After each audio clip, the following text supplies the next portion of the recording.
Привет, друзья! Приготовила сегодня вот такие воздушные пончики с добавлением картофельного пюре. Хрустящая корочка с мягкой и жевательной мякотью непременно понравится вам. Сначала отвариваю картофель, предварительно нарезала на небольшие кусочки, чтобы быстрее она приготовилась. Отваривала картофель до мягкости, затем вытаскиваю ее, чтобы продавить в пюре. Если нет такой давилки для картофеля или толкушки, то можно перетереть через сито. Главное, чтобы пюре было без комочков. Кладу в пюре соль и сахар, а вместо воды использую отвар, на котором варилась картошка. Прежде чем класть дрожжи, остудите пюре до теплого состояния, иначе дрожжевые грибки погибнут при высокой температуре. Остудила пюре и всыпаю сухие дрожжи, затем перемешиваю и добавляю муку. Муку всю сразу не всыпаю, а в 2-3 этапа, так легче замесить тесто. А тесто вымешиваю лопаточкой, но можно и руками.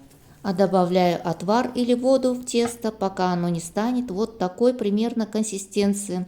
Очень мягкое, но не расплывающее. Накрываю тарелкой и оставляю в теплом месте для расстойки. Смотрите, как тесто увеличилось. Наливаю растительное масло и замешиваю тесто, собираю в комок. Посмотрите, получилось какое мягкое и воздушное тесто.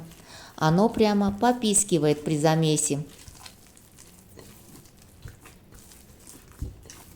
Смазываю руки маслом и выдавливаю кусочек теста размером в кулачок детский.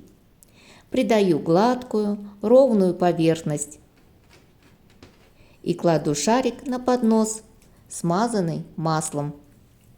Можно пончики сделать и побольше размером. У меня получилось 12 пончиков средних размеров.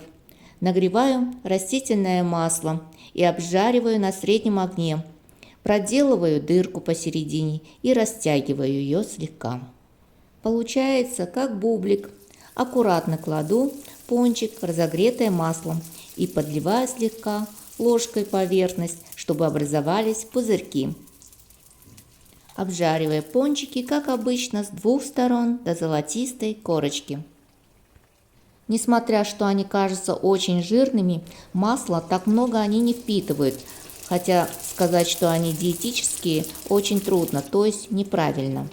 Но все же, какие они аппетитные и вкусные, что иногда можно себя побаловать вот такими вкусняшками. Но какие же они вкусные, когда горячие, получается хрустящая корочка.